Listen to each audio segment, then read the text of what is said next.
ತುಮಕೂರು ಜಿಲ್ಲಾಧಿಕಾರಿ ಕಚೇರಿಗೆ ಮಂಗಳವಾರ ಬೆಳಗ್ಗೆ ಬಾಂಬ್ ಬೆದರಿಕೆ ಬಂದಿದೆ. ಡಿಸಿ ಅವರ ಇಮೇಲ್ ಮಾಹಿತಿ ಬಂದಿದ್ದು, ಈ ಹಿನ್ನೆಲೆಯಲ್ಲಿ ಶ್ವಾನದಳ, ಬಾಂಬ್ ನಿಷ್ಕ್ರಿಯ ದಳ ಮತ್ತು ಪೊಲೀಸರು ಡಿಸಿ ಕಚೇರಿಗೆ ಬಂದು ಪರಿಶೀಲನೆ ನಡೆಸಿದ್ರು. ಡಿಸೆಂಬರ್ 16ರಂದು ಮಂಗಳವಾರ ಬೆಳಗ್ಗೆ 7 ಗಂಟೆ ಜಿಲ್ಲಾಧಿಕಾರಿಗಳ ಇಮೇಲ್ಗೆ ಡಿಸಿ ಕಚೇರಿಗೆ ಬಾಂಬ್ ಇಟ್ಟಿರುವುದಾಗಿ ಮೇಲ್ ಬಂದಿದೆ. ಇದರಿಂದ ಡಿಸಿ ಕಚೇರಿಯಲ್ಲಿ ಕೆಲ ಕಾಲ ಆತಂಕ ಸೃಷ್ಟಿಸಿತ್ತು. ಪೊಲೀಸ್ ವರಿಷ್ಠಾಧಿಕಾರಿ ಅಶೋಕ್, ಡಾಗ್ ಸ್ಕ್ವಾಡ್, ಬಾಂಬ್ ನಿಷ್ಕ್ರಿಯ ದಳ ಮತ್ತು ಪೊಲೀಸರು ಎಲ್ಲ ಕಡೆ ಪರಿಶೀಲಿಸಲಾಗಿ ಯಾವುದೇ ಬಾಂಬ್ ಪತ್ತೆಯಾಗಿಲ್ಲ. ಹೀಗಾಗಿ ಇದೊಂದು ಹುಸಿ ಬಾಂಬ್ ಬೆದರಿಕೆ ಎಂದು ಗೊತ್ತಾದ ಮೇಲೆ ಆತಂಕದ ವಾತಾವರಣ ತಿಳಿಯಾಯಿತು. ಬಳಿಕ ಮಾತನಾಡಿದ ಎಸ್ಪಿ ಅಶೋಕ್, ಬಾಂಬ್ ಬೆದರಿಕೆ ಇಮೇಲ್ಗೆ ಬೆದರಿಕೆ ಬಂದಿದೆ. ವಿಷಯ ತಿಳಿದ ತಕ್ಷಣ ಬಾಂಬ್ ನಿಷ್ಕ್ರಿಯ ದಳವನ್ನು ಕರೆಸಲಾಗಿದೆ. ಶ್ವಾನ ದಳವನ್ನು ಕರೆಸಿದೆವು. ಡಿಸಿ ಕಚೇರಿಯ ಒಳಗೆ ಮತ್ತು ಸುತ್ತಮುತ್ತಲಿರುವ ಕಚೇರಿಗಳಲ್ಲಿ ಪರಿಶೀಲಿಸಿದ್ದೇವೆ. ಈ ಸಂದರ್ಭದಲ್ಲಿ ಯಾವುದೇ ಸ್ಫೋಟಕವಾಗಲಿ ಪತ್ತೆಯಾಗಲಿಲ್ಲ. ಚೆಕ್ ಮಾಡಿದ ಮೇಲೆ ಅಧಿಕಾರಿಗಳನ್ನ ಡಿಸಿ ಕಚೇರಿಗೆ ಬಿಟ್ಟಿದ್ದೇವೆ. ಬಾಗಿಲ ಬಳಿ ಮೆಟಲ್ ಡಿಟೆಕ್ಟರ್ ಅನ್ನು ಇಟ್ಟಿದ್ದೇವೆ. ಇದರ ಮೂಲಕ ಎಲ್ಲರನ್ನೂ ಪರಿಶೀಲಿಸಿ ಒಳಗೆ ಬಿಡುತ್ತಿದ್ದೇವೆ.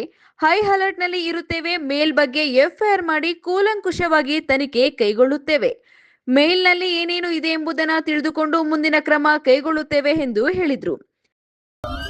ಡಿಸಿ ಆಫೀಸಿಂದ ಕಂಟ್ರೋಲ್ ರೂಮ್ಗೆ ಮಾಹಿತಿ ಬಂದಿದೆ. ಅವರಿಗೆ ಬಾಂಬ್ ಥ್ರೆಟ್ ಇಮೇಲ್ ಒಂದು ಬಂದಿದೆ ಅಂತ ಮಾಹಿತಿ ಬಂದ ತಕ್ಷಣ ನಾವು AR ಇಂದ ಬಾಂಬ್ ಆಂಟಿ ಸ್ಯಾಬಟೈಸ್ ಟೀಮ್ ಅನ್ನು ASC ಟೀಮ್ ಅನ್ನು ಇಮಿಡಿಯೇಟ್ ಆಗಿ ಕಳಿಸಿದ್ದೀವಿ. ಜೊತೆಗೆ ಬಾಂಬ್ ಡಿಟೆಕ್ಷನ್ ಎಕ್ಸ್ಪ್ಲೋಸಿವ್ಸ್ ಡಿಟೆಕ್ಷನ್ ಮಾಡುವಂಥ ಡಾಗ್ನನ್ನು ಕಳಿಸಿದ್ವಿ. ಸೊ ಅದು ಬಂದಾದ ಮೇಲೆ ಎಲ್ಲ ಇಡೀ ಡಿಸ್ಟ್ರಿಕ್ಟ್ ಇಡೀ DC ಆಫೀಸು ಮತ್ತು ಸುತ್ತಮುತ್ತ ಇರುವ ಮಿಕ್ಕಿದ ಗೌರ್ಮೆಂಟ್ ಆಫೀಸ್ಗಳನ್ನು ಎಲ್ಲನೂ ಸೂಕ್ಷ್ಮವಾಗಿ ಚೆಕ್ ಮಾಡಲಾಗಿದೆ. ರಿಲ್ಯಾಕ್ಸಿಟಿ ಆಗಿ ರಿಲ್ಯಾಕ್ಸ್ ಆಗೋದಿಲ್ಲ. ಒಂದು ಹೈ ಅಲರ್ಟ್ ಅಲ್ಲಿ ಇದ್ದು ನಾವು ಮುಂದೆ ಸೊ ಮೇಲು ಫಸ್ಟ್ DC ಅವರು ನೋಡಿದ್ರೆ ಅಥವಾ ಸೊ ಅವ್ರ ಆಫೀಸಲ್ಲಿ ನೋಡಿ ನಮಗೆ ಮಾಡಿ.